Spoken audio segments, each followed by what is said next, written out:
It's the middle of the night, and the world is very still. You might be in your own warm bed, or curled up on a sofa with a blanket pulled up to your chin, and the room is dark except for the faint glow of a lamp.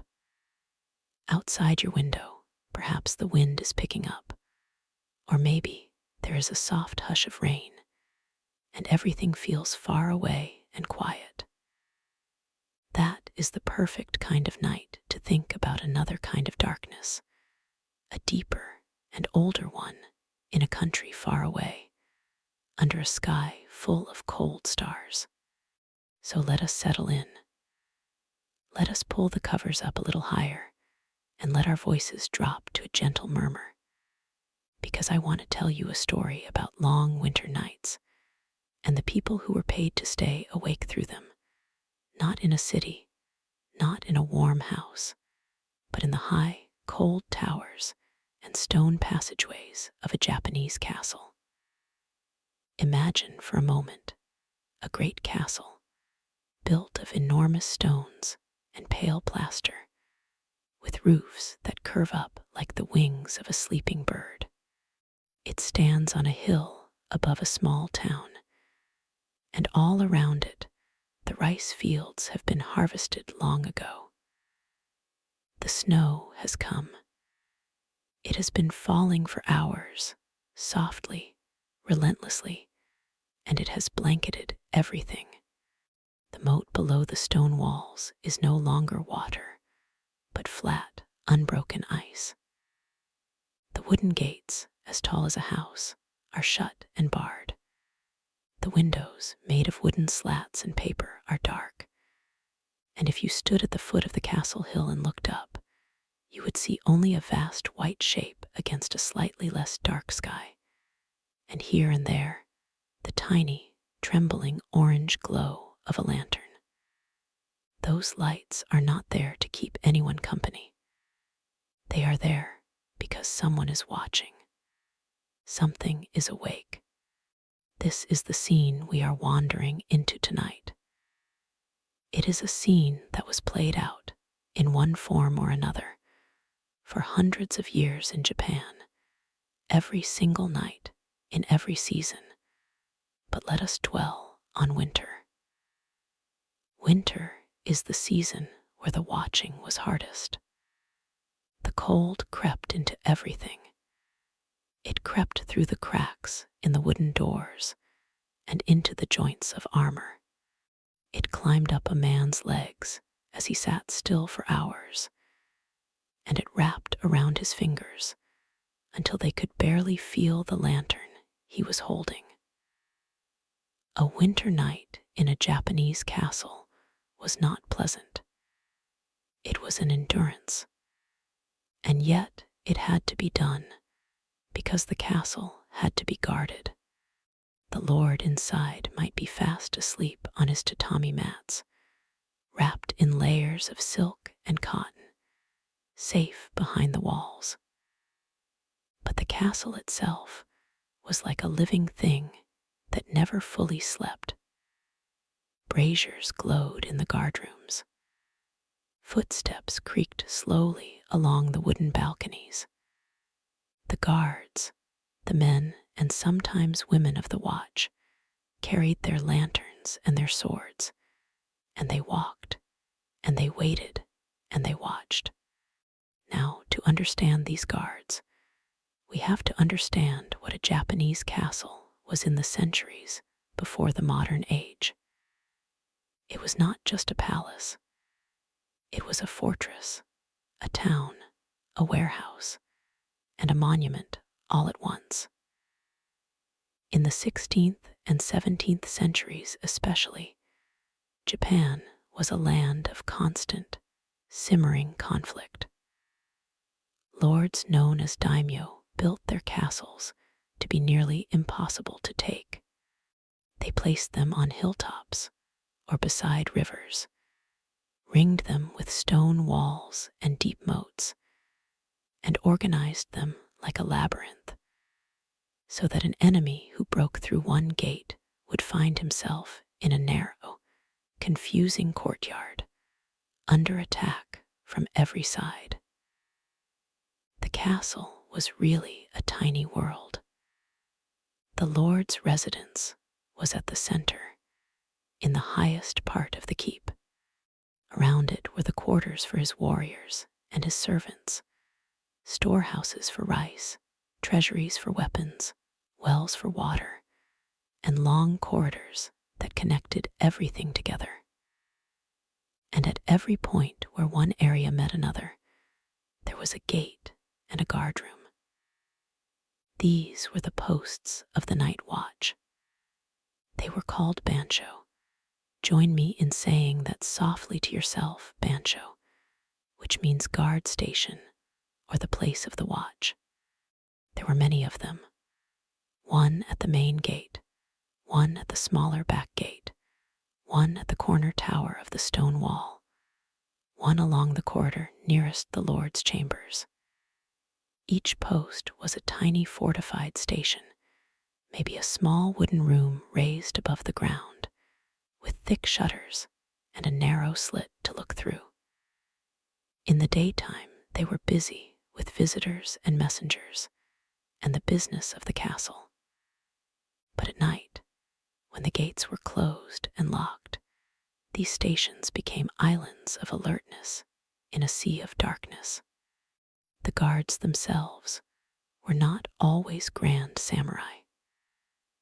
By the time of the long peace, in the later centuries, the night watch was often made up of lower-ranking samurai, ashigaru foot soldiers, and hired men. They were the men who had grown up in the shadow of the castle, who knew every stone and every shadow of it. They were not there to be heroes. They were there to notice things. A guard had to be patient. A guard had to be quiet. A guard had to have good ears and good eyes. And above all, a guard had to stay awake.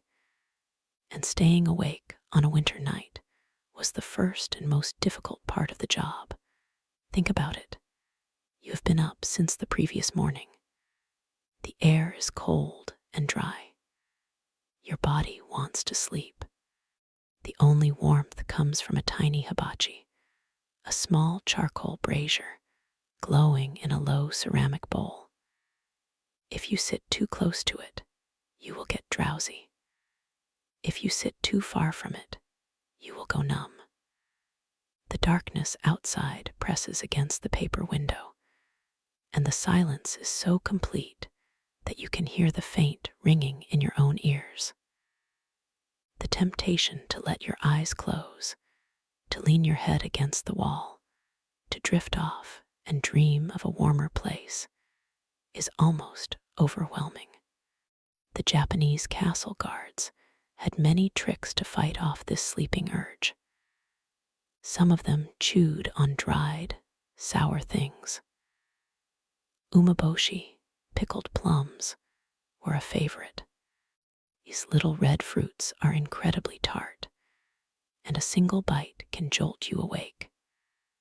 The guards would carry a few of them in a small cloth pouch at their belt, and in the small hours of the night, when the urge to sleep was strongest, they would pop one into their mouths. The taste, sharp and brutally sour, would make their eyes water and their cheeks pucker, and for a few precious minutes, they would be wide awake. There were also those who carried a carefully folded piece of cold cloth that they would press to the back of their necks. That little shock of cold could sober you up better than anything. And in the very depths of a winter night, if none of that worked, a guard might eventually stand up, stamp his numb feet quietly on the wooden floor, and walk a slow, careful circle in his tiny guard room. He would not light any more lamps.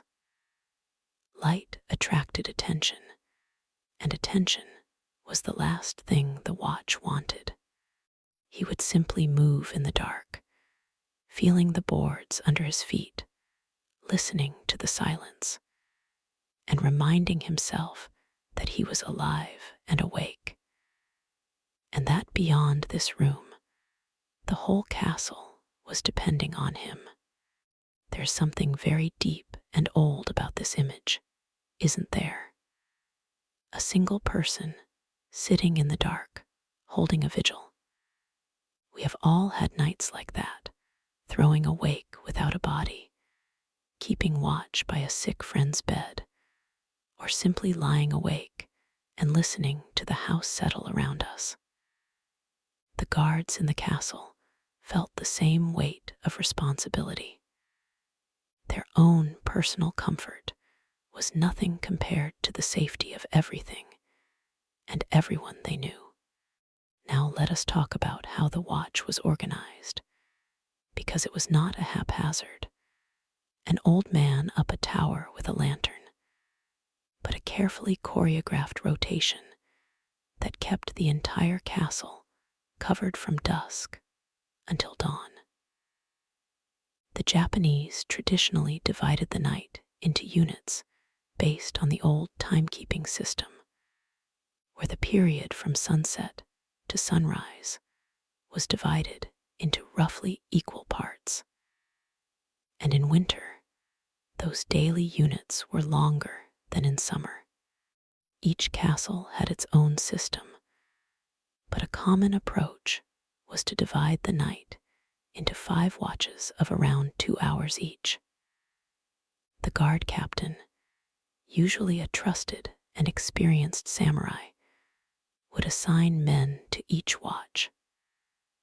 Some men would take the first watch, the hour after the gates were closed. Others would be roused from their sleep for the middle watch, the deep dark hours just past midnight. And others would take the last watch, the coldest and longest, the one that stretched toward the false dawn.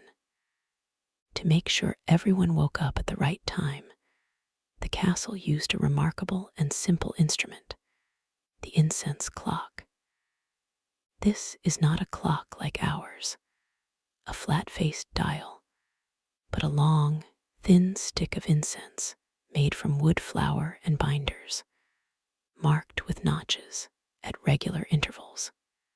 When it was lit, it burned slowly and evenly, and the smell, which was subtle and familiar, would travel through the small room.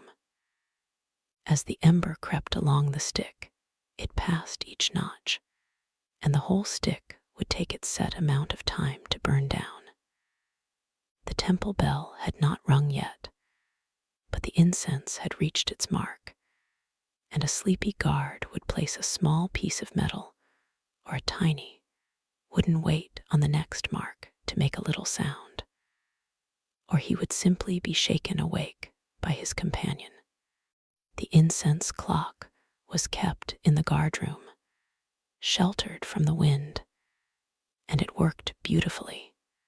So imagine that smell in the dark, a thin, dry, cedar-like scent, like standing inside an old shrine, mixed with the smell of cold air and the faint smoke of the brazier. That is the smell of a medieval Japanese castle at 3 in the morning. The changing of the watch was a ritual in itself.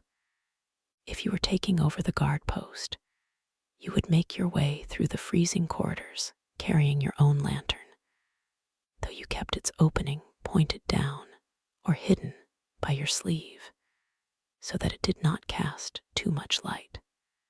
You would tap softly on the wooden frame of the guardroom door, and from inside, a voice would ask the day's password.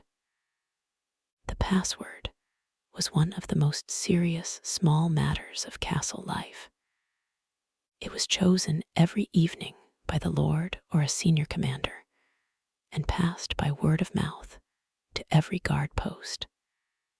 It might be a phrase like white plum or moon on the water, or a season word like snow on the pines. Each post was told the password, and each post was required to answer with it correctly. If you gave the wrong password, if you were a little hesitant, if you mispronounced it in the bitter cold, the guard inside would raise his weapon, and you would face the consequences. There are stories of castle guards being killed because they gave the wrong password, but we will soften those tales here and simply say that the consequences could be terrible. And so everyone paid very close attention to the word of the night. Once the password was exchanged, the new guard would step inside, and the outgoing guard would give him a full report. This is the kind of patient, ritualized detail that I love. The outgoing guard did not just say everything is fine and go home. He would tell the new guard exactly what had happened, or more often, what had not happened. He would say, "The wind came up from the east and rattled the wooden shutters, but I checked them and they are secure. A stray cat wandered across the courtyard near the third storehouse, and I scared it off. The brazier has been kept low, and there is tea in the pot. Nothing else. No signs of movement. No strange sounds." And then he would hand over the lantern, or perhaps a long, slender wooden clapper, and he would take his own stillness and his own sleep. These wooden clappers, called hayashigi, were the voices of the night watch. The guards did not shout to one another. Shouting would be alarming, and it would carry far too well. Instead, they used a set of wooden slats that, when struck together, made a sharp, dry knock, almost like a large bird pecking at wood. During the night, each guard post would sound the clapper at set intervals, and each post would answer in turn, so that the entire castle was woven together by a chain of small, rhythmic sounds. Clack, a pause, clack, from the main gate. Then, a moment later, from the far tower, a fainter clack. Then, from the other side of the courtyard, another. It was like the slow, regular heartbeat of the castle itself. If you stood in the center of a Japanese castle on a winter night, you would hear these sounds drifting through the dark, quiet but persistent, proving that everyone was alive and that nothing had gone wrong. In a time before electricity, before telephones, before any of our modern miracles, this was how a castle checked on itself, one sound at a time. But the most important duty of the guards, the duty that would make them the heroes of 1,000 quiet dramas, was the watch against fire. You see, a Japanese castle was, at its heart, made of flammable things: wooden pillars, wooden floors, wooden walls, and paper sliding doors. The whole gorgeous structure was a tinderbox waiting for a single ember to bring it down. An enemy army rarely needed to storm the gates if they could set a blaze in the windward corner. A lightning strike in a summer storm could end a century-old stronghold in one night. And in winter, when every brazier in the castle burned to fight off the cold, when charcoal fires glowed in every room, the risk of fire was at its absolute greatest. Consider the horror of that thought. The guards were there to protect the Lord, but they were also there to protect the castle from itself.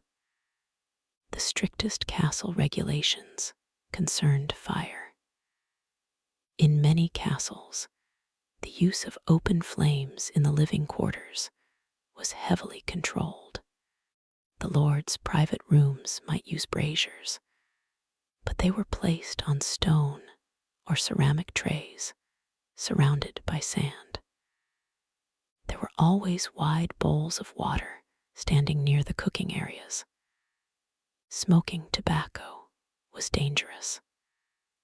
The servants were forbidden from carrying lanterns carelessly, and any person walking through the castle at night had to walk with their lantern covered, except when they actually needed light. The night watch played a vital role in this because they were the ones who patrolled and looked for signs of fire. Imagine being one of these guards. You are walking the perimeter of the top floor or along the roof of the main keep. Below you, the rooftops of the castle town glimmer white with snow. Inside, everything is dark and cold, and you are sniffing the air. Fire has a smell, a faint, hot, burnt smell that is different from the ordinary wood and tatami. Paper burning is acrid, and it carries a long way. The guards posted in the cold also watched for the red glow that would appear through the shoji, the paper doors. A fire starting through a dropped lantern or a tipped charcoal brazier would at first be a small, terrible orange flower, visible against the darkness from outside. The guard's job was to see it before it became a conflagration, and to raise the alarm, not with the wooden clapper, but with a shout that would ring through the castle and rouse every sleeper. There were special fire axes and poles kept at key points, and sometimes barrels of water.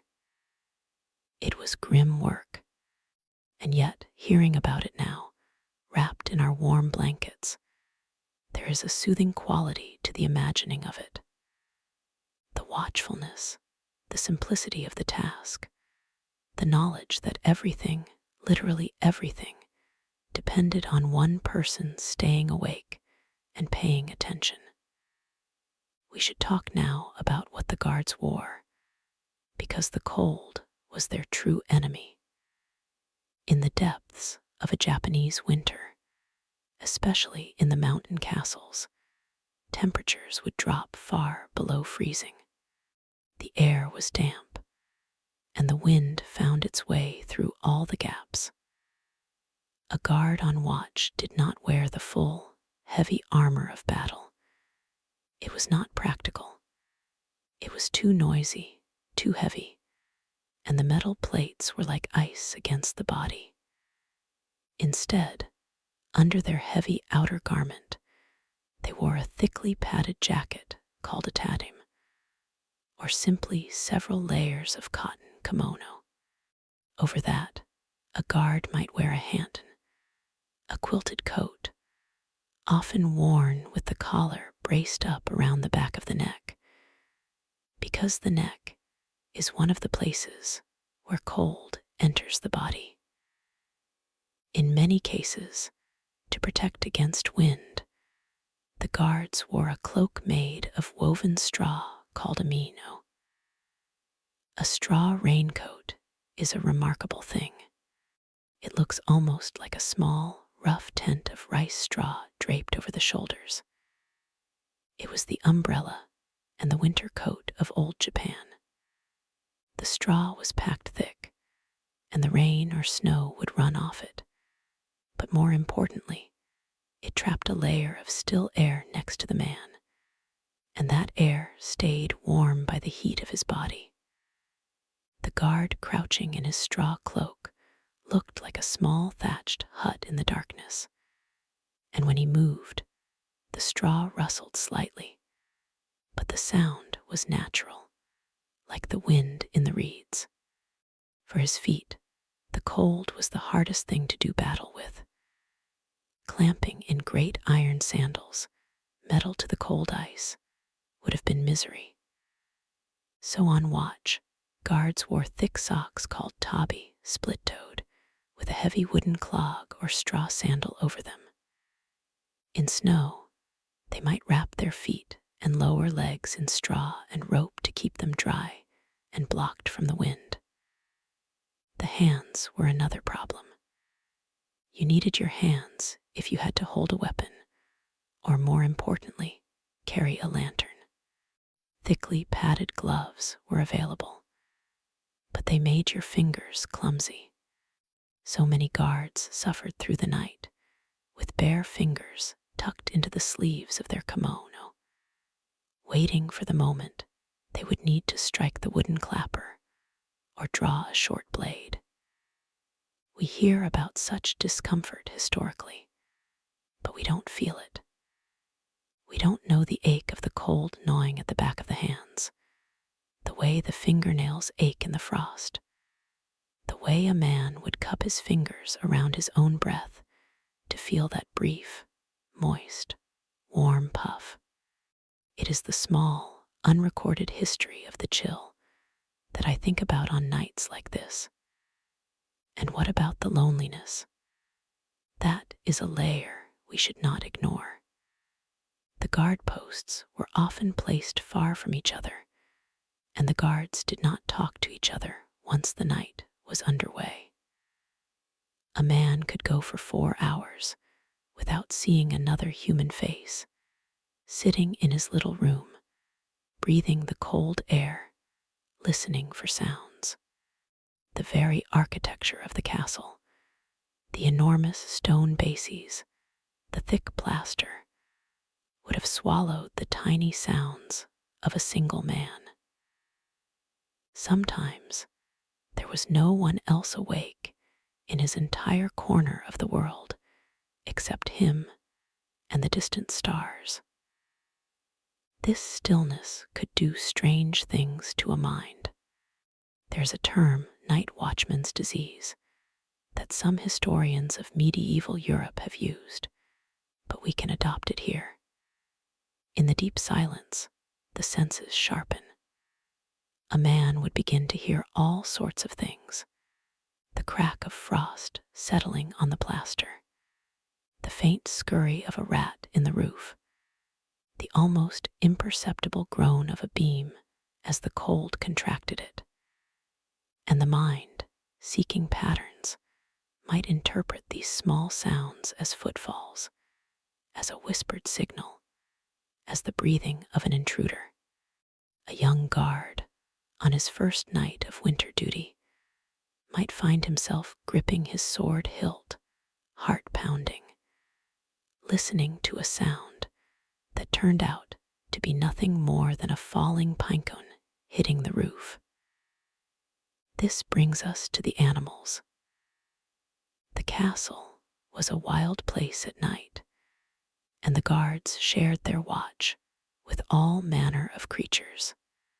Foxes were common, and in the winter, when snow covered their usual hunting grounds, they would come closer to human habitation, seeking scraps of food or the warmth of the castle drains.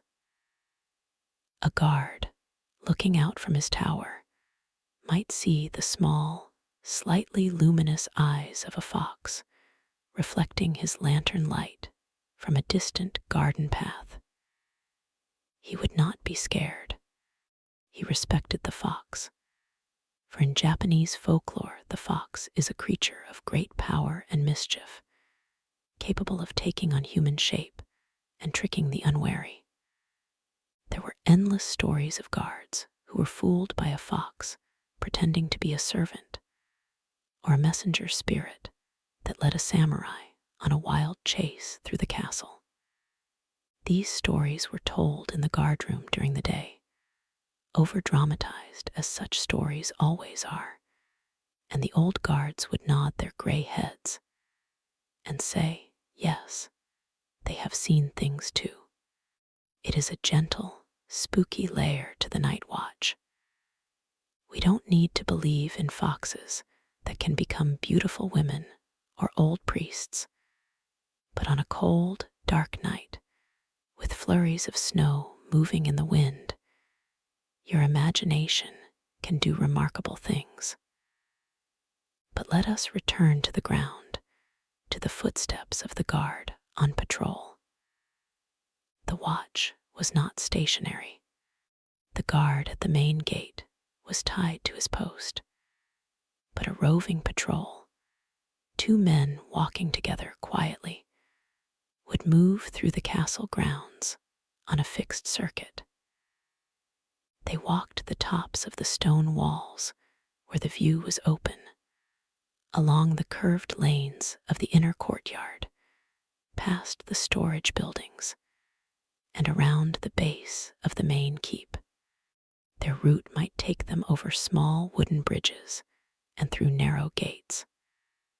Every time they turned a corner, they would pause, strain their ears, and listen. This pause, this sudden stillness, is one of the most quintessential images of the watch. Walking, walking, walking, and then a sudden stop. The two men would stand like statues, one holding the lantern slightly to the side, the other with his hand on his sword, and they would just listen. What were they listening for? The frozen sound of snow crunching under a foot that was not theirs, the scrape of metal against stone, the muffled conversation of men who thought they were hidden. The guards of a castle had to know silence intimately, to be able to read it, to tell a true silence from a false one. And there was one sound that, above all others, would call them to action: the whistle of an arrow, the dull thump of something heavy hitting the roof, or the sudden crack of a matchlock musket. For while the castle was safe, the world outside was not always peaceful. Even in periods of ostensible peace, there were bandits, ronin, masterless samurai, and wandering criminals. And there was always the possibility of a raid instigated by a rival lord in the next province, testing the defenses. The guards were the first line of response. On the alarm, the heavy bell would ring, and from the guard barracks, men in full armor would tumble out into the cold, buckling their breastplates, ready to defend the gates. But for the night watchmen themselves, those first few seconds were the most important. They had to respond quickly and intelligently, not panic, and not fire at shadows. There's a great respect owed to these men, standing quiet and firm in the dark, while the rest of the world slept in blissful ignorance. And their small moments of courage were what kept the castle standing generation after generation. Yet most nights, of course, nothing happened at all. That is the miraculous, hummable truth of the historical record. On the vast majority of winter nights, across the hundreds of castles in Japan, there was no raid, no fire, no fox spirit, no intruder. There was just the cold, the quiet, and the long hours. So we should consider those empty hours, and how the guards filled them without clocks or screens, without the distractions we used to pass our own sleepless nights. They had to exist with themselves, completely, in a small space, for hours on end. They had to find their own ways to stay alert and engaged. One of the most charming practices was the keeping of a night notebook. Some castles required each watch to keep a record of the night, the state of the weather, the time the wind shifted, the sound of the snow sliding off the roof, the patrol's route, any unusual events. These records are a golden source of historical color. They are the voices of these silent men coming down to us through the centuries. A guard in some forgotten castle might have written in his rough hand, "Third watch." The moon came out from behind the clouds for a moment, and I checked on the eastern gate. All was quiet. Or the oil for my lantern was frozen solid, and I wasted an hour trying to warm it. So mundane, and yet so intimate. It helps us know that these were real people, with real freezing hands, real small frustrations, real private thoughts, not just figures from an old woodblock print. Writing must have helped them pass the hours. The steady drag of the brush across the page, the soft breathing, the ink pot held close to the brazier to keep it from freezing. It was a quiet ritual inside the larger ritual of the watch. And when they did not write, they prayed. Many guard rooms had a small shelf in the corner dedicated to a guardian deity, sometimes a small image of the god of the hearth or a deity of protection. The juniors would offer a silent prayer before beginning their shift.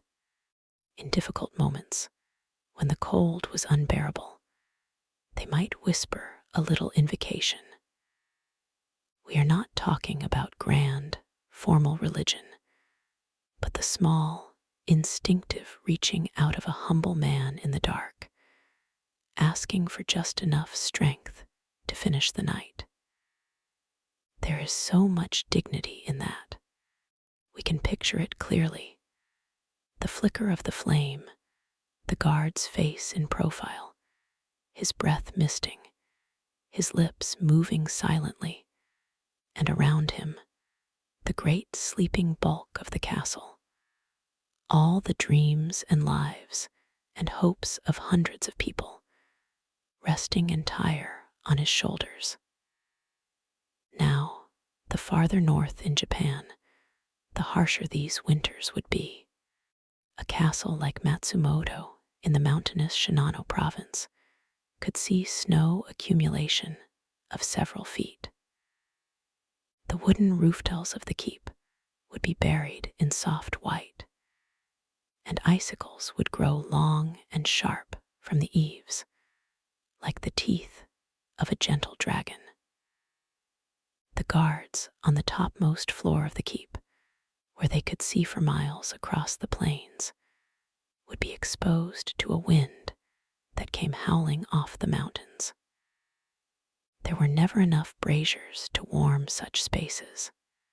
The men had to wrap themselves in every piece of clothing they owned, and they still felt the deep, bone-aching chill. At that altitude, on a clear winter's night, the stars are dazzling. The air is so dry and crystalline that the Milky Way pours across the black sky like a river. We can imagine a guard standing at the high railing, looking out over the endless snowfields, his face tilted upward, almost lost in the celestial immensity above him. This is a very poetic image, but I want to make sure I am conveying to you the sheer physical demands of these nights. To walk around a castle perimeter in deep snow for hours is a task that exhausts the body. The snow pulls at your feet. It fills your straw sandals and melts, and then the meltwater freezes, and your foot becomes a block of ice. The wooden corridors become slick with frost. The stairways in the towers are steep and narrow. A tired guard could easily misstep and take a serious fall. So pacing, the art of moving at the speed of winter, was essential. The guards learned to move slowly, deliberately, with a sense of patience that modern people have largely lost. They did not hurry. There was nothing to hurry about. They placed each foot carefully, feeling the ground beneath them, and they conserved their energy for the long night ahead. That very slowness, I think, is part of what we are trying to hold on to tonight. A world where there was nowhere to be, no one to impress, only the quiet, the cold, and the duty.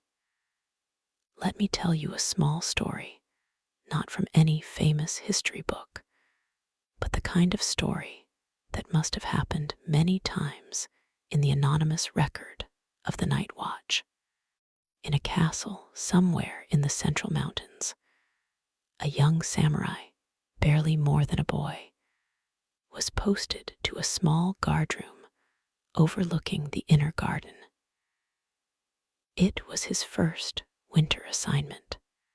He had grown up listening to his grandfather's tales of battles and sieges, and he thought the night watch would be an adventure. He had imagined himself spotting an enemy scout in the snow, called to glory. The reality was very different. His feet ached. The previous watchman had warned him that the brazier smoked if the wind blew from the north, and sure enough, the wind was from the north, and the thin smoke stung his eyes. He was hungry and sleepy, and he was beginning to think that glory was vastly overrated. Around the fourth watch, in the darkest part of the night, he heard a sound. It was a rustling, soft, but persistent, coming from the garden below. His heart leapt. He leaned forward, straining his eyes through the flying snow. There it was again. Something was moving down there at the base of a plum tree, partially sheltered behind a white stone lantern. He reached for his spear. He crept quietly to the window, lifted the wooden shutter a crack, and peered out.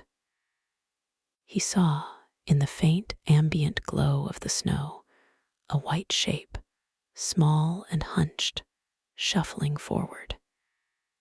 He was terribly alert now, his mouth dry. He watched the shape for a minute, then 2 minutes.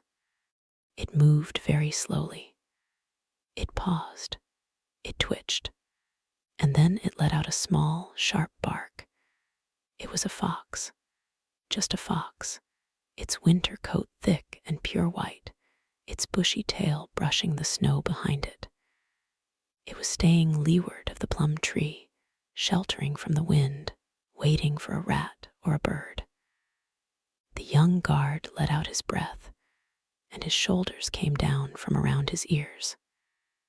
He stood there in the cold, watching the fox for a long time, and the fox, unaware of him, went about its ancient business, and something in the boy sank into place. He realized that the true night watch was not about grand struggles. It was about being present in quiet moments like this, a human and a wild creature sharing the same small patch of winter darkness. When the fox finally trotted off, he felt no disappointment, only a deep and strange contentment. He closed the shutter, wrapped his coat more tightly, and settled in for the rest of the watch. When he returned to the guardroom at dawn, he wrote in his night notebook, "Saw a fox sheltering from the wind near the plum tree. Garden secure. A quiet, perfect record. These are the small stories I love most. They are the true texture of history.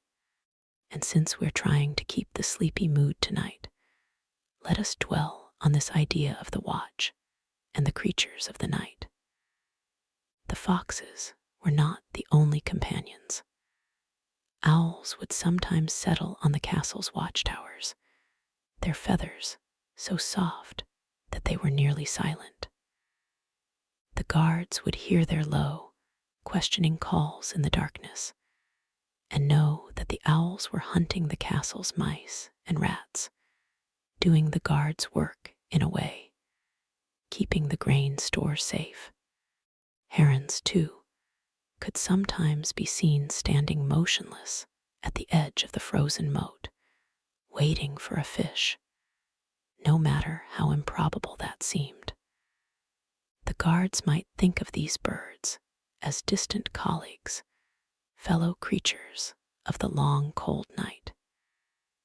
It is a comforting image, and I imagine it comforted them as well, to know that they were not entirely alone in the darkness, that the wider world of nature was awake and keeping them company. Yet we must also acknowledge the other side of the watch, the vigilance against wild boars and bears in the castle's immediate surroundings, especially in the more rural and mountainous regions. A bear wandering into the outer compounds in search of food could be a genuine threat. The guards had to be ready to scare it off, or, in extreme cases, to kill it, which was no simple feat in the dark, with only spears and swords. There are records of castle guardrooms keeping a few specialized bows for this purpose, and one or two guards who were known as skilled hunters. But they were also cautioned to be careful for the spirits of the forest that might take offense at the spilling of blood within the castle's sacred land. So they would try to drive the creature away with noise in the form of those wooden clappers. And sometimes a guard would be tasked with following the beast at a distance to ensure it had truly departed. In a way, they were like our own nighttime security guards everywhere, dealing not with supernatural enemies, but with the feral and the common, the four-legged, the winged, and the slithering. The structure of the night watch also extended beyond the castle gates. Just outside the main gate, on the road that led to the castle town, there might be a smaller guard post that controlled who could approach the castle after dark. The guard at this post was responsible for challenging late travelers, merchants with a load of fish for the morning market, a pilgrim seeking shelter, or a messenger with an urgent package. Winter made these encounters especially difficult. The road might be buried, and a traveler could stumble in half frozen at 2 in the morning. The guard had to determine whether the traveler was genuine or a spy, and he had to do it without letting the person inside the castle too quickly. He would ask probing questions, examine the traveler's hands and feet for the marks of a warrior, check the goods that they were carrying. At the same time, there was a human kindness to be offered. A cup of hot tea and a place sheltered from the wind, even if only briefly and just outside the gate, could save a life on a killing night. The records of the guards, in their simple prose, sometimes show this mercy. They wrote of giving a cup of warm broth to a frozen old woman. The castle was a fortress, but the guards were still men, and the cold drew them together. As the night stretches on, in our imagination, we might begin to feel the hours pass. The stars wheel slowly overhead. The moon rises late and is almost immediately hidden by low clouds. The snow starts and stops, and the guards on their posts are drifting through their own private rituals. They count the incense sticks.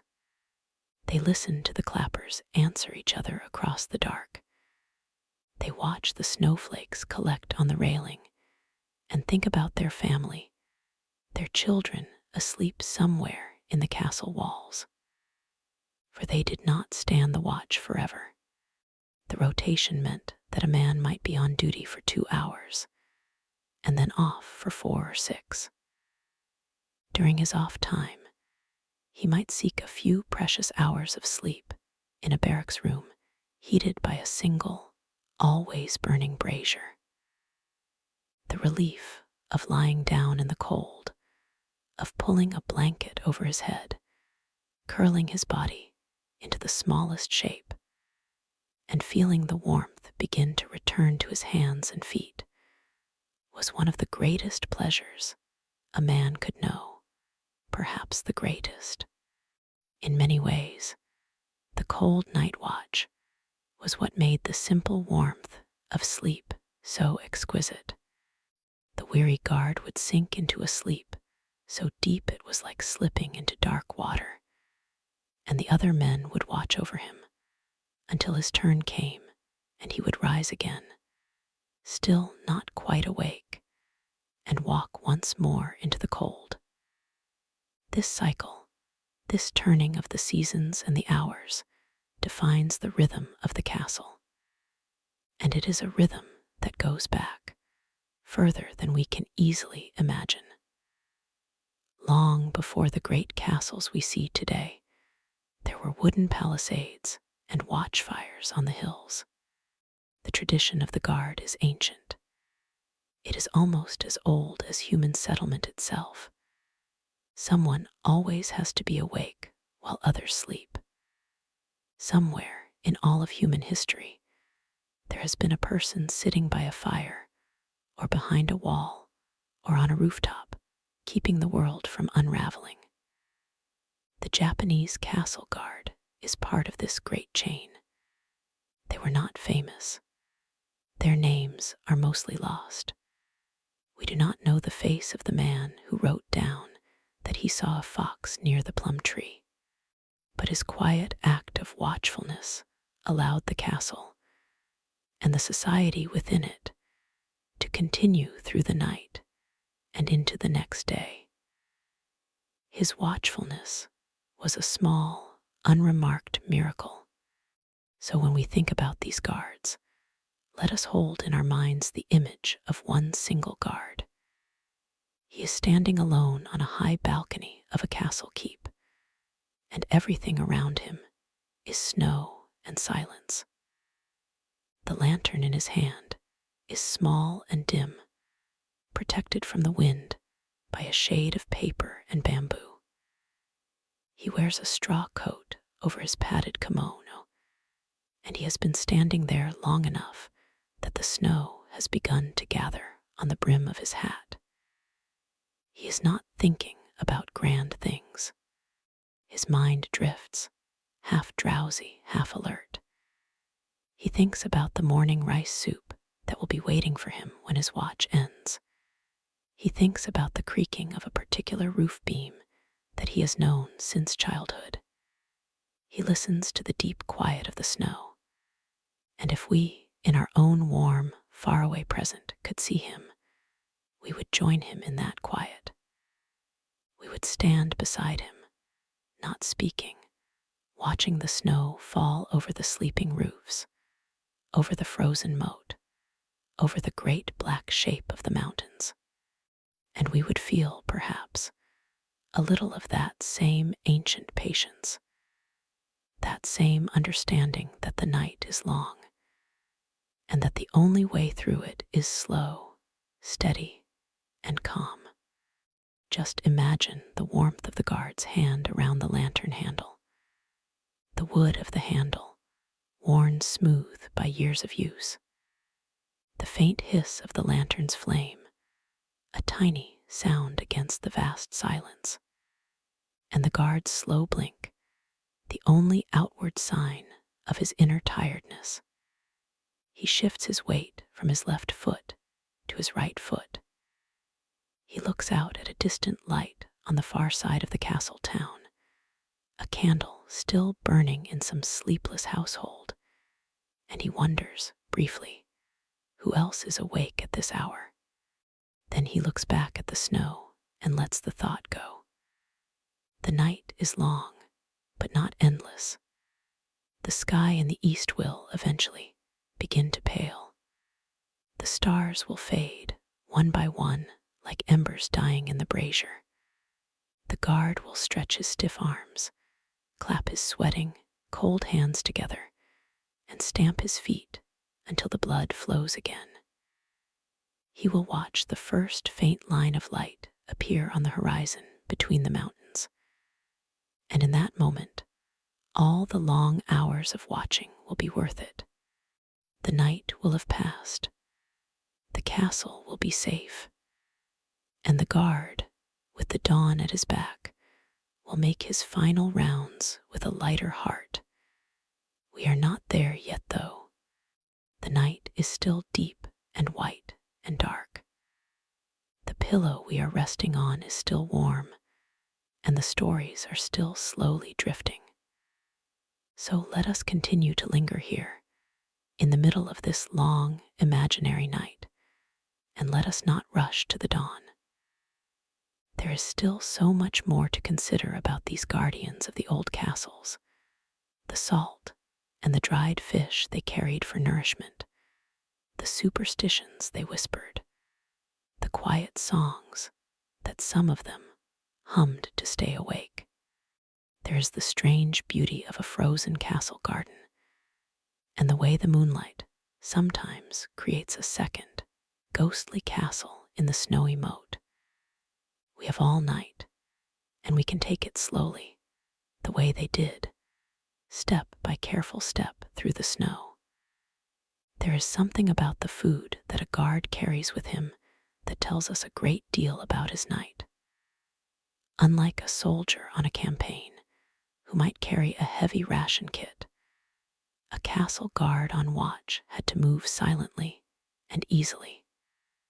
So his food was simple: a small cloth bundle tied at the top might contain a handful of dried fish, perhaps a piece of salted salmon or a small, hard squid. There might be an umeboshi, a pickled plum wrapped carefully in a tiny square of paper, its sourness a reminder of summer. And there was salt carried in a little pouch, not for seasoning, but for adding to a cup of tea, because in the winter the body loses more than warmth. A pinch of salt in the tea helped a man keep his strength.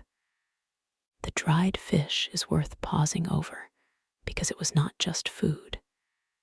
It was a texture, a flavor that filled the mouth slowly. A man on watch might take out a small piece of dried fish and bite off a tiny corner, just enough to chew on for an hour or more. The saltiness, the chewy resilience, the way the flavor changed as the moisture in the mouth gradually softened it, all of this gave the tongue and the mind something to do. In the long hours of the night, small things become great: the texture of a piece of dried fish, the warmth of a single sip of tea from a small clay flask wrapped in a cloth, the faint, sweet smell of the pickled plum when the paper is unwrapped. These are the moments that anchor a guard to his own body, that remind him he is alive and warm inside, even when the world outside is frozen. And there is a particular ritual to eating on the night watch. It is not done casually. A guard does not want to be caught with food in his mouth when he needs to call out a challenge. So he bites off a tiny piece, puts it to the side of his mouth, tucks it in his cheek like a small, savory stone, and lets it soften slowly. He chews carefully, almost silently. He swallows, and then, perhaps, he takes another tiny bite. It is a meditation in miniature, a way of marking time that does not require looking at a clock or counting incense sticks. Each piece of fish is a small, edible hourglass, and when the fish is gone, the guard knows that time has passed, even if he cannot say exactly how much. The tea, too, has its own ritual. In the small guardhouse at the base of the gate, there was always a brazier with a pot of water, sometimes kept at a low simmer for hours. The tea leaves, coarse and dark, were kept in a tin or a wooden box. A guard who came off watch would pour himself a cup, holding the rough ceramic cup in both hands, letting the warmth seep into his palms and fingers. He would not drink it immediately. He would wait, holding the cup, feeling the heat slowly returning to his body. The steam would rise in a gentle plume, and he would breathe it in, letting it moisten his nose and throat. Then he would take a sip, small and careful, and the warmth would spread through his chest like a gentle hand. This is one of the great, quiet pleasures of the night watch, the simple act of holding a warm cup of tea in a cold room. But we should not imagine that the guards were always in the warmth of the guardhouse. The night watch required a great deal of standing in the open, at corners, on balconies, beside gates, where the wind could cut through a man's coat as if it were paper. In these exposed places, the tea would be carried in a small metal flask, wrapped in layers of cloth, and tucked into the breast of the coat, close to the body, so that the warmth of the guard's chest could keep it from freezing. The cloth was not just for insulation. It absorbed the little beads of condensation that collected on the metal, and it muffled the thin, metallic sound of the flask swinging against a button or a clasp. In the silence of the night, even the softest clink could carry a surprising distance, and a guard who valued his peace learned to wrap everything that could make a sound. The tea inside was not the delicate, pale green tea of ceremony. It was coarse and dark, brewed strong, and it had probably been sitting in that flask for several hours already. By the time the guard took his first sip, it was neither hot nor cold, but somewhere in between, with that slightly flat, patient taste that tea acquires when it has been waiting longer than anyone. He did not mind. The tea was not for pleasure. It was for warmth, for a small reminder of the world inside the castle walls, for the feeling of something moving down his throat and spreading its heat through his chest. He would take one sip, then another, then cap the flask and tuck it away again. The whole ritual lasted no more than 2 minutes, but it could carry him through another slow turn of his patrol. There was also the matter of the hands. In the deep winter, a guard's hands were always on the edge of pain. The tips of his fingers would go numb first, then the whole hand, until it felt like a block of wood attached to his wrist. To keep this from happening, he had many small strategies. He would clench his fists, then open them wide. He would tuck his hands into the opposite sleeves of his coat, making a kind of warm pocket around the wrists. He would blow on his fingers, but the breath always seemed to lose its warmth before it reached the skin. And sometimes, if he was lucky, he had a small hand warmer. A hand warmer in those days was a modest thing. It might be a small tin box with a perforated lid, filled with charcoal embers and a little ash. The guard would hold it in his hands, or rest it against his belly under his coat, and it would give off a gentle, smoky heat for a few hours. But because it was a live fire, it had to be watched. A hand warmer that tipped over in a guardhouse could set a straw mat smoldering. So the guard kept it on a piece of stone or a broad tile, and he checked it regularly, but quietly, the way a man checks on a sleeping child. He would lift the lid a crack, see the soft orange glow, close it again, and feel a small comfort from knowing that the ember was still alive. There was something companionable about a hand warmer. It was a tiny hearth carried from place to place, a fragment of the castle's great hearth fire that a single man could hold in his palms. And all of this, the flask, the hand warmer, the piece of dried fish, was carried in the folds of the guard's clothing. His silhouette, seen from outside, remained a simple dark shape.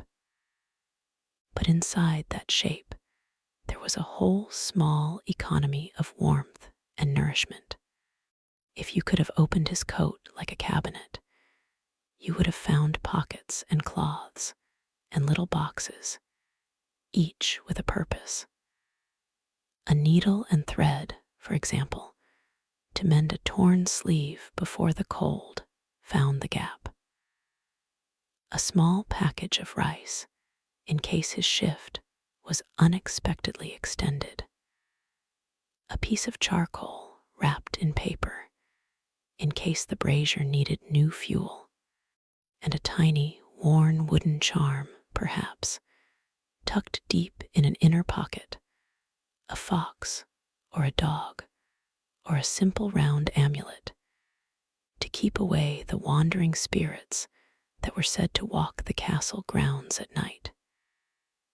We laugh at this now, perhaps, but the guards did not laugh. The night is a different country. A man alone on a wall, in the dark, in the cold, with the wind moaning around the turrets, begins to feel that the world is not quite as solid as it seems in the daytime. The shadows under the eaves are a little too deep. The sound of a branch scraping against a wall is a little too much like the tapping of fingers. The mist that rises from the moat is a little too white. And sometimes, if you look at it too long, it seems to have a shape. The charm in the pocket was not a sign of foolishness. It was a way of saying, I know this place better than you know me, and I will not walk into your stories without a little help.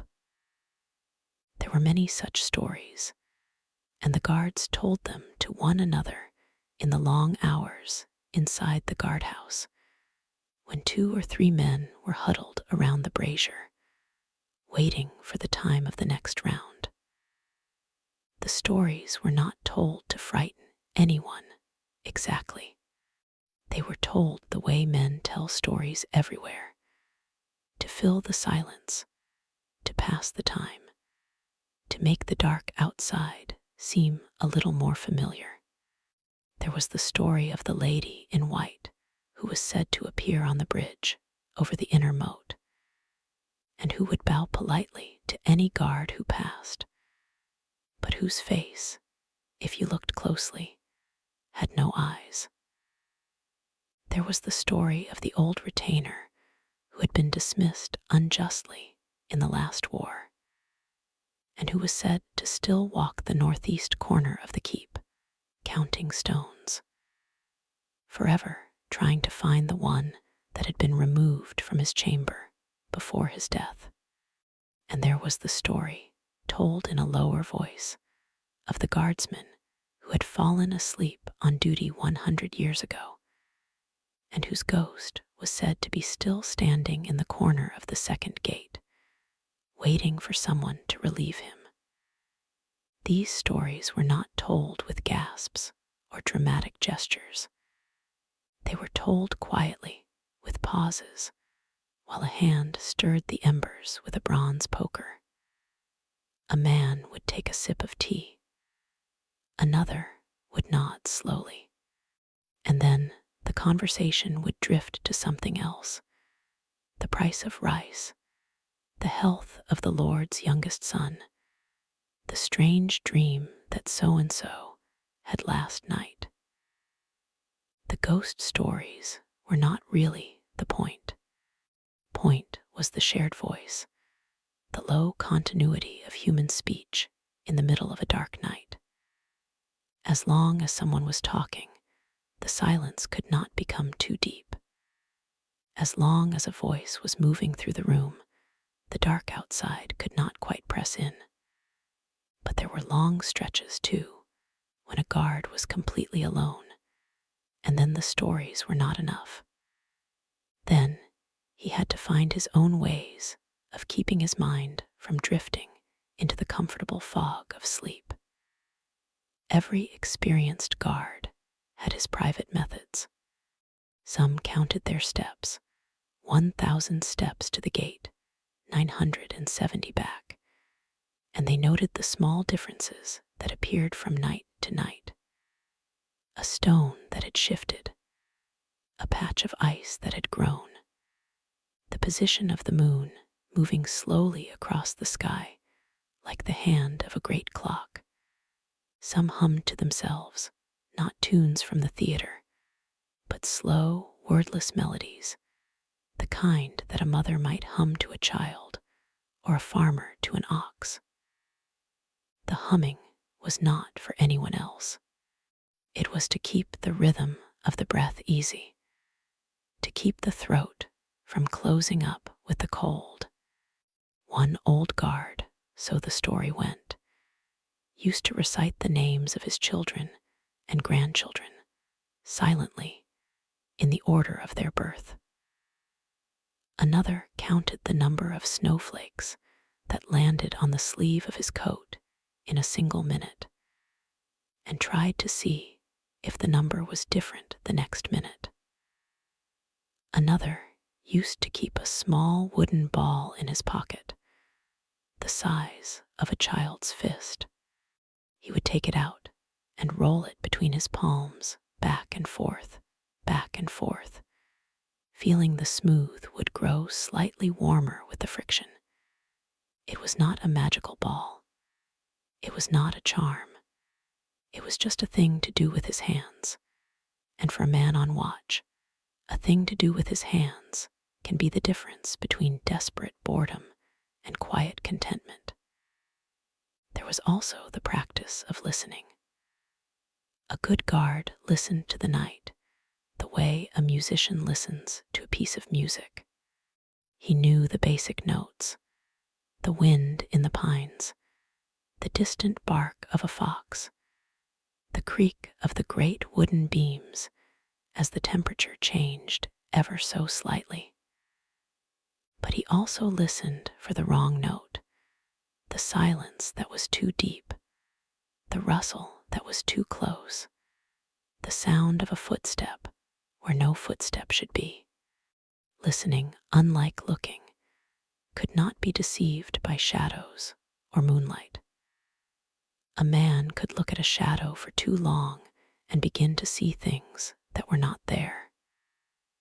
But if he closed his eyes just for a moment and let his ears do the watching, the night would often become clearer.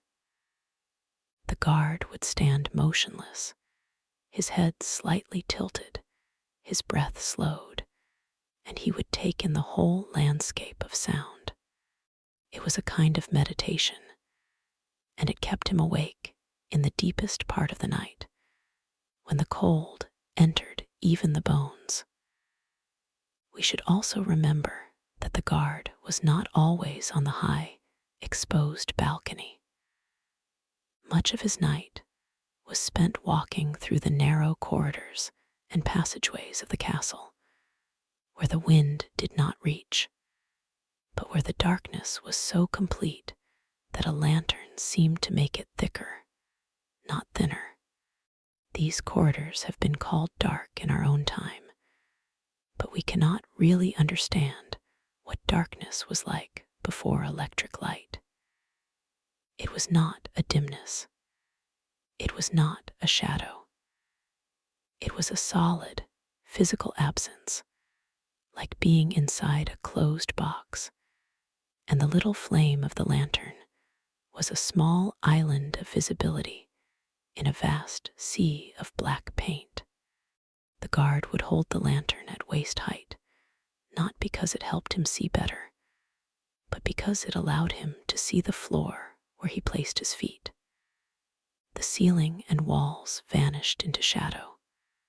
A step, and then another step, and then a turn at a corner, and then the faint outline of a doorway, and then the next step.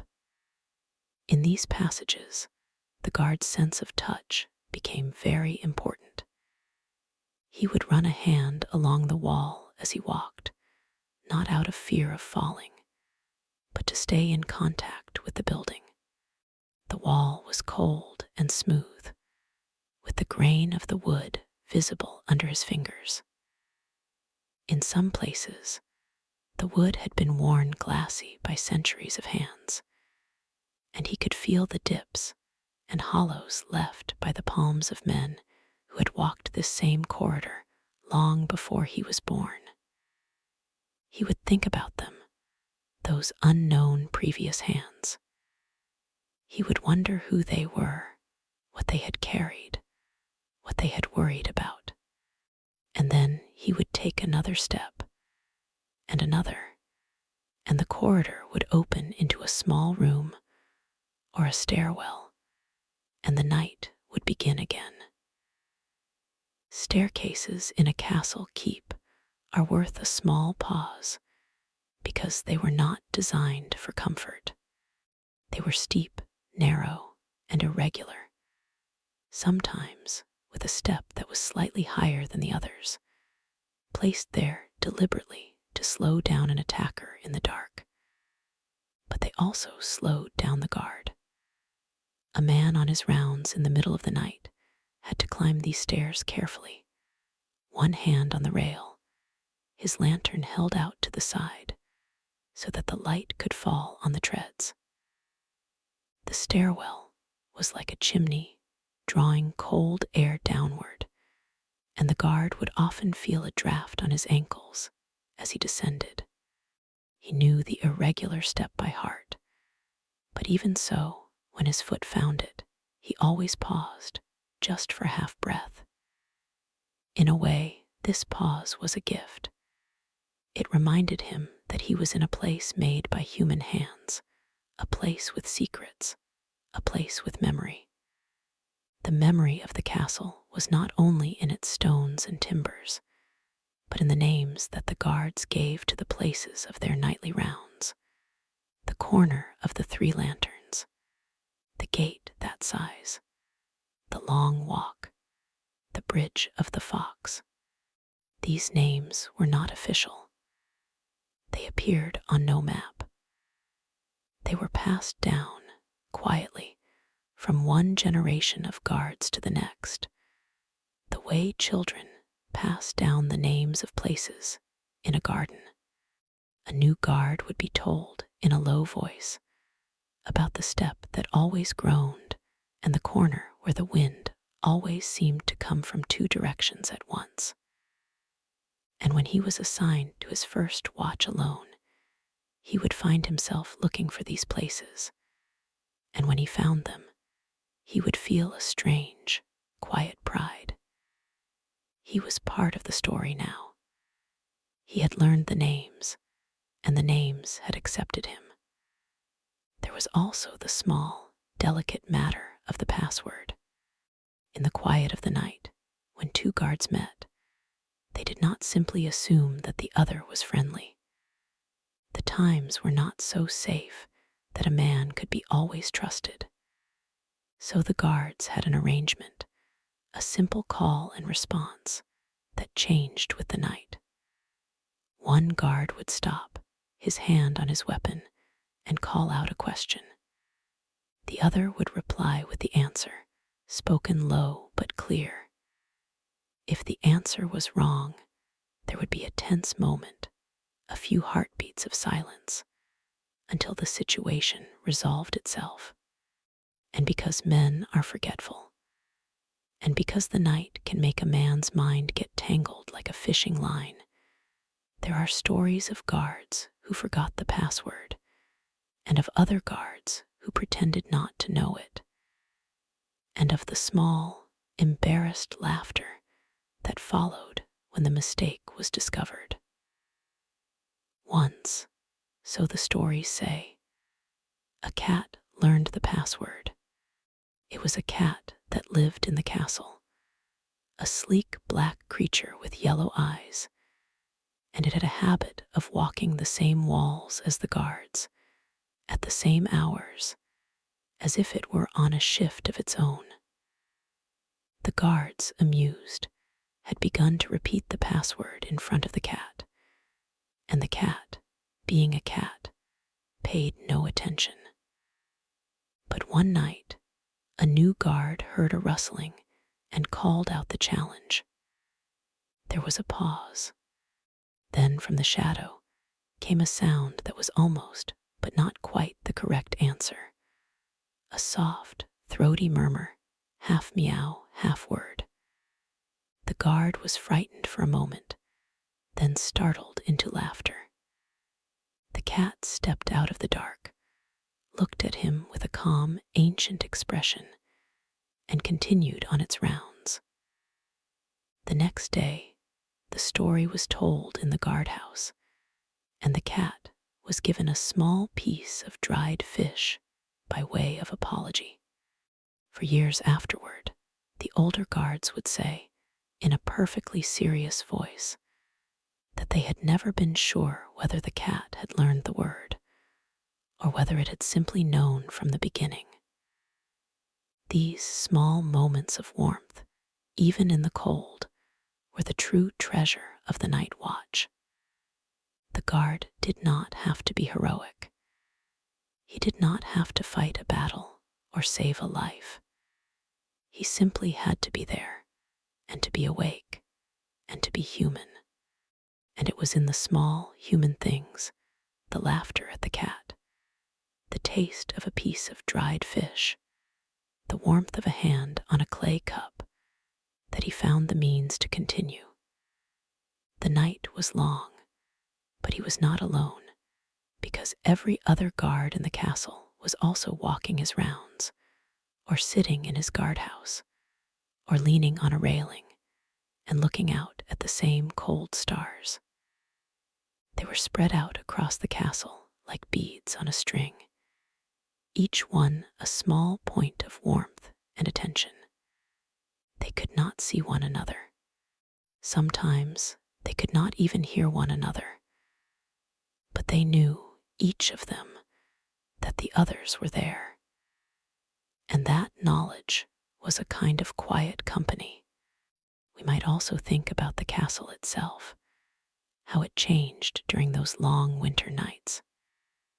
In the afternoon, it was a busy place, full of voices, the clatter of wooden clogs, the smell of cooking, the cries of vendors in the castle town beyond the walls. But by the middle of the night, all of that was gone. The courtyards were empty. The wind moved freely through the spaces where crowds had stood. The great roofs, still damp from the day's snow, shed their weights in slow drips.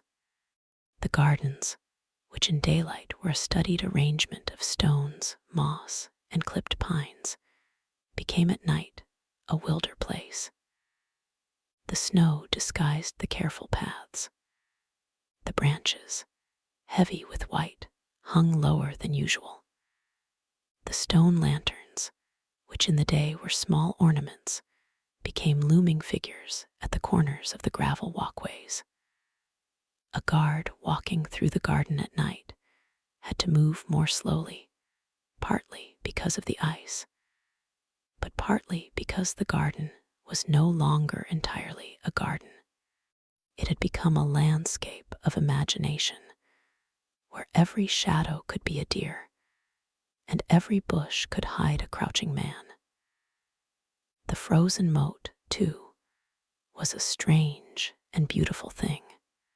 In the deepest part of winter, the water would freeze solid enough to walk on, though the guards were forbidden to do so, because the ice was never as thick as it looked, and because there was a certain dignity to be maintained.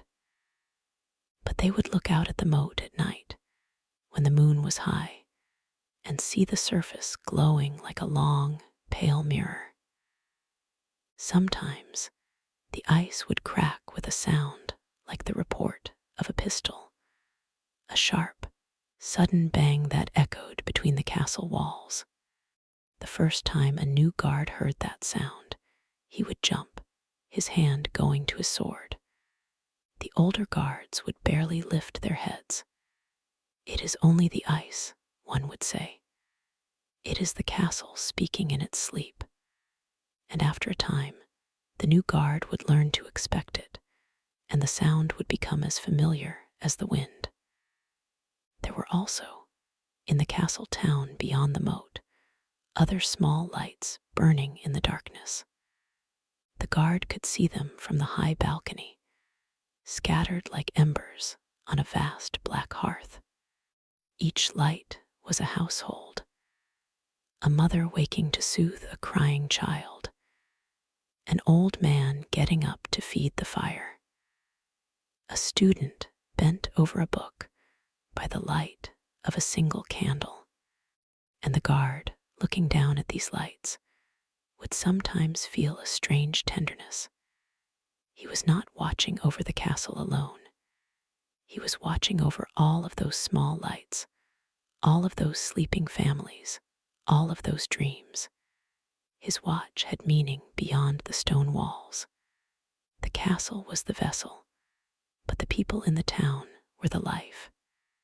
And then there were the hours of the night, which the guards measured not in numbers, but in watchful increments. There was the hour when the moon set beyond the western hills. There was the hour when the wind died down, and the silence became so deep that a man could hear his own heart beating. There was the hour just before dawn, when the cold seemed to reach its most intense, and the guards, by unspoken agreement, began to walk a little faster, to rub their hands a little more often, to look more eagerly toward the eastern sky. That last hour was always the hardest. The mind was worn thin. The body was stiff. The night felt as if it might never end. And yet, exactly then, the first birds would begin to call, tentative at first, then more confident, and the sky would begin to change from black to the deepest blue, and the guards would know that they had made it through once more. We have been wandering through this long night ourselves, and perhaps we have grown a little sleepy. That is only right. The night watch was not a place of excitement. It was a place of patient, steady attention, and to follow the guards on their rounds is to slow our own thoughts down to their pace. There is nothing to be hurried. There is no alarm to be sounded. The castle is quiet, the snow is falling, and the guard is still standing on his balcony, his hand around the lantern, his breath making small clouds in the air. If we could sit with him for a while, we might find that our own worries, the distant anxieties of our modern lives, would begin to feel smaller, less pressing. We might find that the world, reduced to this single scene of snow and darkness, and one small flame, is more manageable than we thought. It is tempting to reach the moment of dawn now, to let the guard stretch and smile and walk down to his morning soup. Because we have all night, we can afford to pause even longer.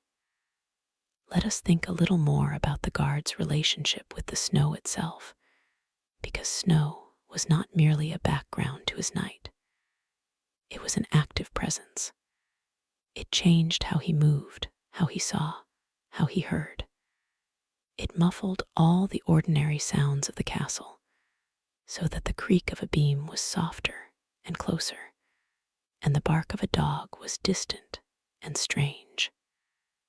It also made the footprints, and a guard had to be careful about footprints. If he walked the same path all night, he would leave a trail that any enemy could read, and he would churn the snow into an ice slick that made his own later steps dangerous.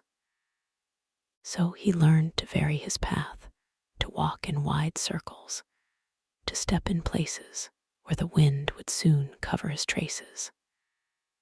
He learned to read the snow, too, to see where someone else had walked, and how long ago, and in which direction. The snow was a page on which the night's events wrote themselves, and the guard was a careful reader. He also learned to listen for the snow. There's a great difference between the sound of snow falling on snow and the sound of a footstep on a wooden bridge and the sound of a heavy clump of snow sliding from a roof overhead.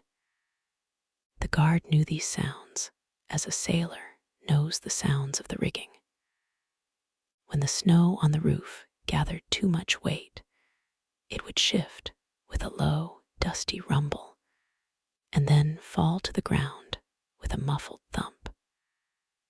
The first time this happened near a new guard, he might startle, thinking something heavy had dropped. After a while, he would not even pause. He would simply move a little to the side so that the falling snow did not land on his head. There was also the problem of the lantern and the snow. In a heavy snowfall, the lantern's glass or paper or horn would quickly become covered, and the light would dim. The guard had to wipe it clean with a cloth or with his sleeve, but he had to be careful not to let the water from the melting snow freeze on the lantern and turn to ice. And so he developed a small habit of shaking his sleeve before he wiped, or carrying a tiny, dry cloth in a special pocket. Just for this purpose. We may think these details too small to mention, but they were the very texture of his life. The night was made of such small problems and small solutions, and the satisfaction of solving each one only to encounter the next. And then there was the wind, which was perhaps the guard's greatest enemy.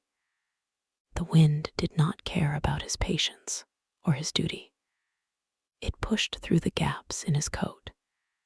It made his eyes water. It made the lantern flame flutter and dance, turning the shadows into a chaos of movement. In such wind, the guard would brace himself, lean into it, and choose his positions carefully.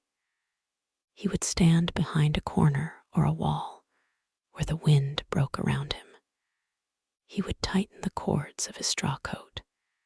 He would pull his hat down low until only his eyes and nose were visible, and even those were half covered by the upturned collar of his coat. And he would wait patiently for the wind to tire itself out. He knew that it would eventually, because all things tire in the night. The wind would drop, the snow would stop, the stars would appear, and then the cold would settle in, calm and clear, like a glass of water that has been stirred and then left to grow still. It is perhaps this sense of waiting that we feel most deeply when we think about the castle guards. Their work was not about action. It was about being present through all the long spans of time when nothing happened. It was a meditation on the present moment, carried out in the cold and the dark. And in our own lives, we are so rarely present. Our minds are always somewhere else, planning the future, replaying the past, scrolling through worries and wishes. But the guard on his balcony, standing in the snow, was more present than we can imagine. He had no phone, no book, no music. He had only the night and himself and the small flame of the lantern, and he made himself at peace with all of it. If we could learn even a little of that peace, we would be rich indeed. Let us think for a moment about the guard's body. The night watch took a physical toll. The standing for hours made his legs ache. The cold made his joints stiff. The lack of sleep made his thoughts slow and strange. He would feel a heaviness in his eyelids, an almost unbearable desire to close them and let his chin fall to his chest. He fought this not with violence, but with small, patient adjustments. He would roll his shoulders. He would shift his weight. He would take a sip of the lukewarm tea. He would look at the eastern horizon, even though he knew that the dawn was still hours away.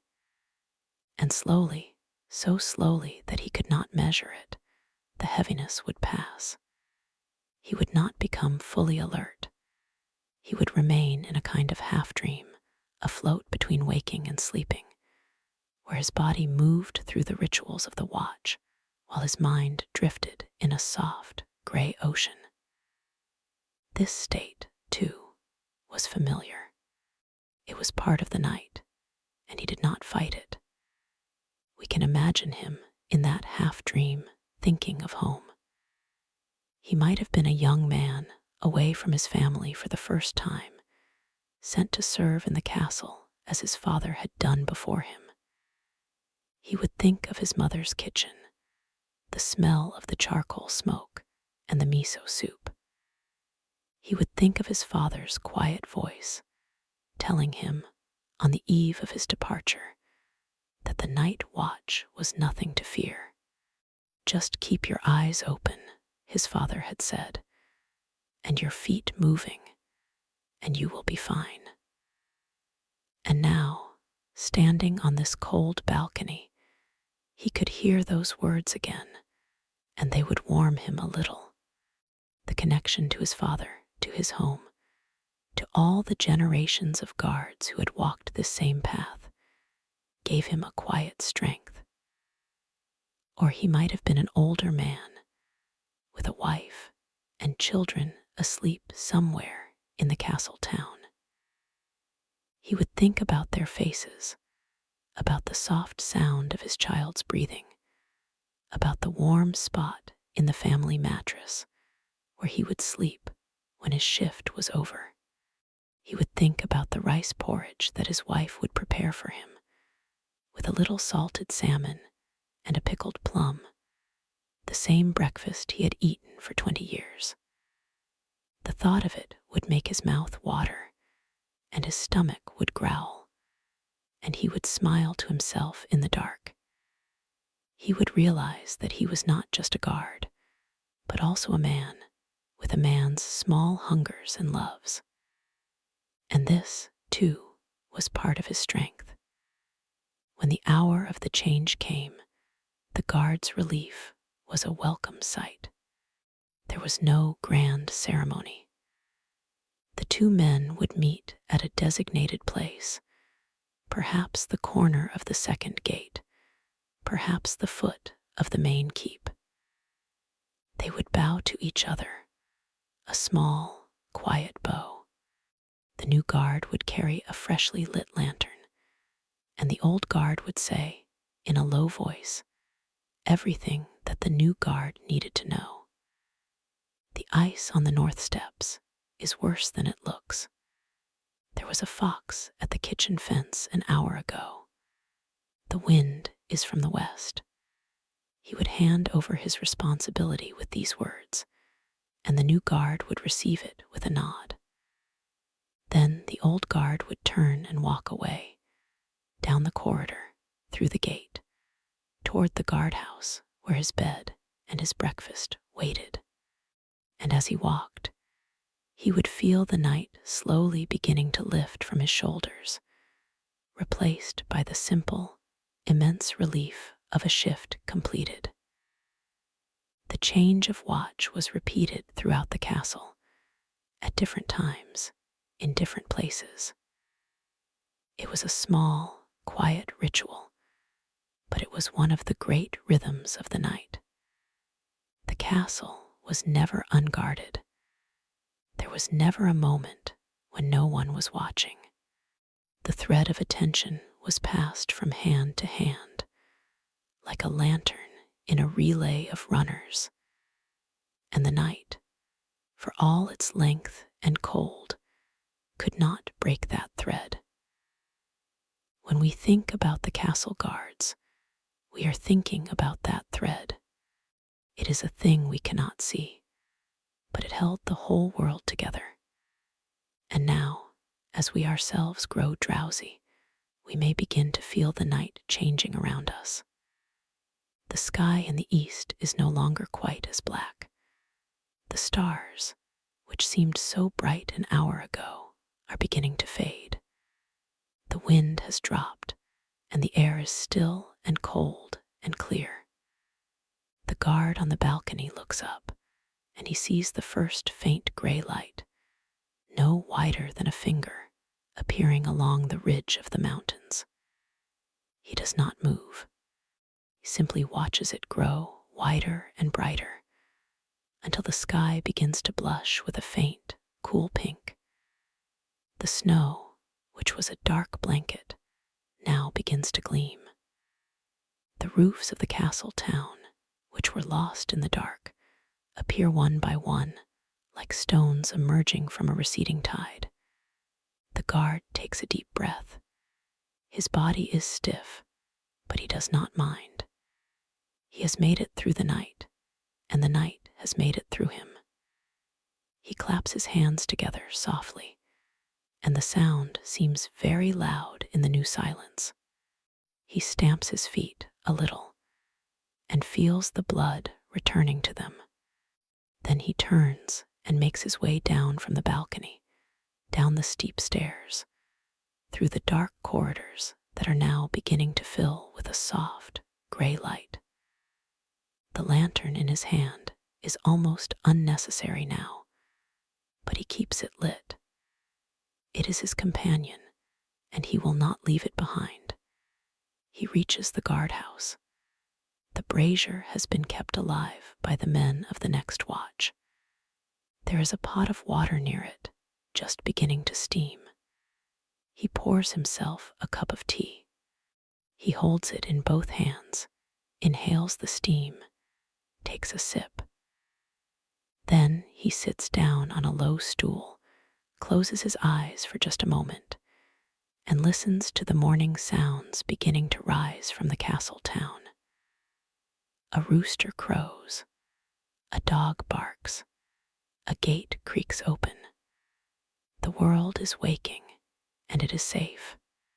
This is the story of the Japanese castle guards, but it is also, in a way, the story of every quiet watcher, every person who has ever sat up with a sick child, or waited for a storm to pass, or kept a light burning through a dark time.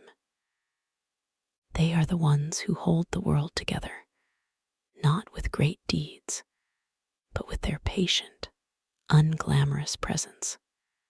Their names are lost, their faces are forgotten, but their watchfulness is woven into the walls of every old castle, every ancient city, every place where people have ever slept in peace while someone else stayed awake.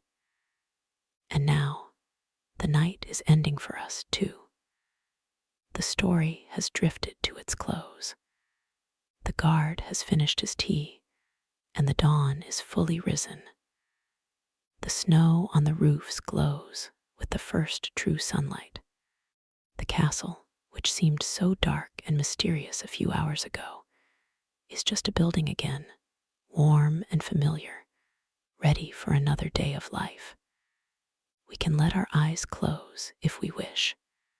We can let our minds settle, like the snow settling on the castle stones.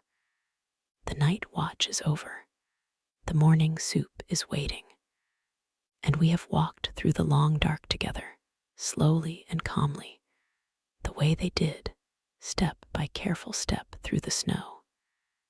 It is time to rest now. It is time to let the peace of the dawn settle over us, the peace that was bought by all the quiet watchers of the night, in that faraway country, in that long ago time, under the same patient stars that have always watched over the sleeping world. We might pause here, with the guard sitting quietly in the warming guardhouse, and consider what it means to be relieved of a burden. The night watch has ended, and the castle is safe. But this safety is not a single achievement, completed and set aside like a finished letter. It is a continuous thing, a living current that must be fed every hour of every day, year after year. The night guard knows this better than anyone.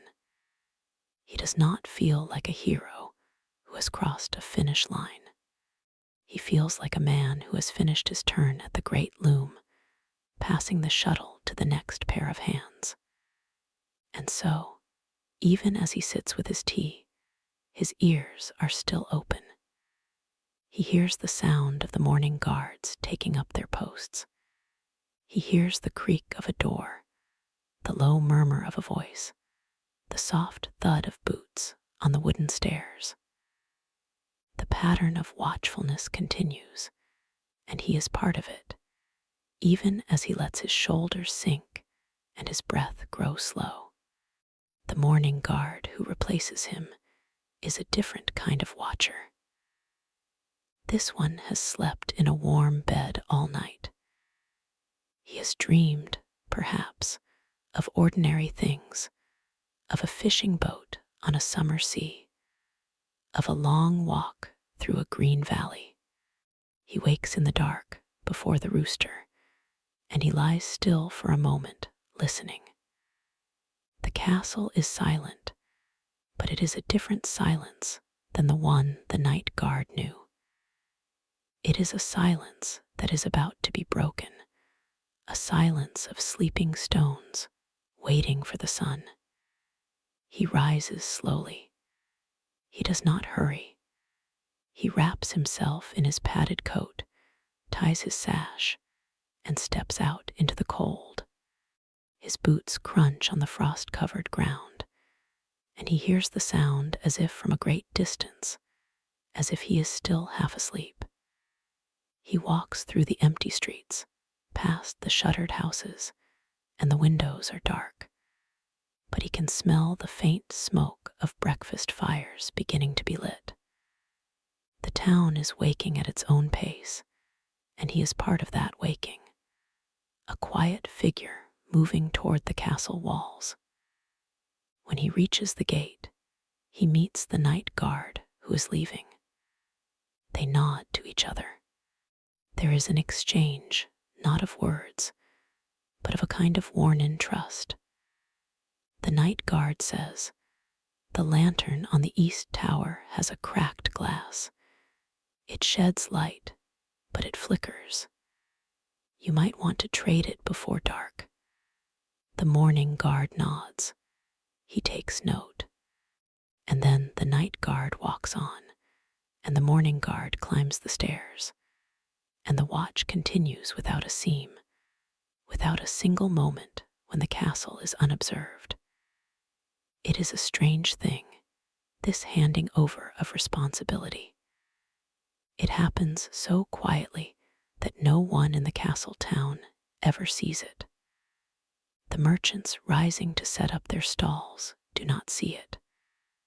The women drawing water from the well do not see it. The children, still tucked into their quilts, do not see it. But it is as real as the stone of the walls. It is the breath of the castle, the heartbeat that keeps the old stones alive. The night guard, walking away, knows that his name will not be remembered. No monument will bear his words. No chronicle will list his hours of standing in the dark. But the castle stands, and he helped it stand. The town sleeps, and he helped it sleep. And that is enough. Now, As we follow him on his walk home, we notice how different the world looks to him. The night, which was a patient and heavy presence, has loosened its grip. The sky is a pale, translucent gray, like the inside of a shell. The snow on the rooftops has a soft, rosy sheen. The air smells of wood smoke and faintly of the sea, even though the sea is miles away. The guard walks slowly, not because he is exhausted, but because he wants to savor this feeling of release. Every step carries him away from the weight of the watch and toward the weightlessness of rest. He passes a small shrine, half hidden in the narrow street, and he pauses for a moment. He bows his head, not in a formal prayer, but in a private gesture of thanks. He is not quite sure whom he is thanking or what. It is simply a habit of the morning, a way of letting go of the night. He comes to his own gate. The house is small and low, with a tiled roof that holds a thin layer of snow. He slides the door open slowly, so as not to wake anyone. The floor is cold, but he has left his sandals outside. Inside, the air is warm and thick with the smell of the small charcoal brazier that has been kept going all night. His wife is already awake, moving quietly in the kitchen. She hears him, and she turns, and she smiles. She does not ask how the night was. She knows. She simply gestures to the low table, where a bowl of rice porridge is waiting, with a piece of salted salmon and a pickled plum, exactly as he had imagined. The steam rises from the bowl, curling in the dim light. He sits down. He lifts the bowl. It is warm in his hands. He takes a sip of the broth, and it tastes like home, like all the mornings of his life, like the slow continuation of a world that he has helped to keep safe. And we might, in our drowsiness, imagine ourselves sitting with him for just a moment. We can feel the warmth of the bowl in our own hands. We can hear the soft sounds of the household beginning to stir, the rustle of a quilt, the quiet murmur of a child waking. We can smell the porridge, the charcoal, the cedar of the wooden floor. The night guard eats slowly. He is in no hurry, because the day is his now, and the day is long and soft, a gentle expanse of hours in which he will sleep and wake and eat and sleep again. He will not think about the castle until the evening, when the orange light fades from the sky and the watch calls him once more. But for now, he is simply a man at home, and the whole castle town is moving slowly into the day. Perhaps it is this image that stays with us as the story settles into its final warmth. The castle itself, which we first imagined as a dark and towering presence against the night sky, is now just a familiar shape in the morning light. Its walls have stood for many generations, and they will stand for many more. The guards who walk them will change, as all things change, but the watch will not change. And the people who sleep within the castle's care will never know the names of those who kept them safe, but they will know, without knowing it, the comfort of being held by that invisible thread. They will sleep more deeply because of it. They will wake more gently. They will live their ordinary, beautiful lives under the shelter of 1,000 quiet, anonymous acts. And so we come to our own rest. We have walked with the guard through the long hours of the night. We have stood with him in the cold, felt the heaviness in his eyelids, heard the sound of the wind in the pine trees. We have watched the stars fade and the dawn rise, and now we can lay our own heads down wherever we may be and let the peace of the morning settle over us. The story has not ended because the watch never ends, but our part in it is complete for tonight. The rice porridge is eaten, the morning guard is in place, the castle is awake, and the world is turning, and we can rest slowly and deeply as the sleep of the just gathers around us like a soft blanket of snow. The night watch is over, the day has begun, and we are safe, just as they were safe, under the same patient sun that has always watched over the sleeping world.